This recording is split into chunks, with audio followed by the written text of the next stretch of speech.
আমি পার্কে বই পড়ছিলাম, তখন আমার বন্ধু আরিয়ান খুব অস্থির হয়ে কিছু একটা খুঁজছিল। আমি তাকে জিজ্ঞেস করলাম, কি হয়েছে আরিয়ান, তুমি এত অস্থির কেন?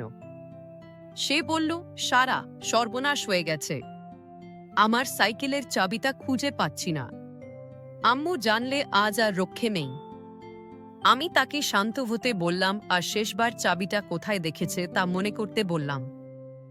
সে ভাবতে লাগলো, মনে করার চেষ্টা করল যে সে আইসক্রিম কিনেছিল, তারপর একটা প্রজাপতির পেছনে ছুটেছিল, কিন্তু চাবির কথা তার মনেই ছিল না। আমরা দুজনে মিলে ঘাসের ওপর, গাছের নিচে সবখানে খুঁজলাম, কিন্তু কোথাও পেলাম না। আরিয়ান তো হতাশই হয়ে গেল।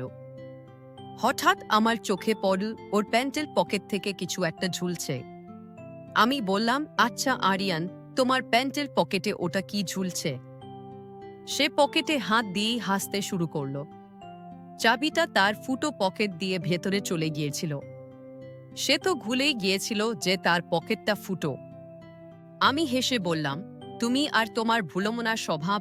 তারপর আমি তাকে চাবি খুঁজে দেওয়ার পুরস্কার হিসেবে আইসক্রিম খাওয়াতে বললাম, আর সে রাজি হয়ে গেল।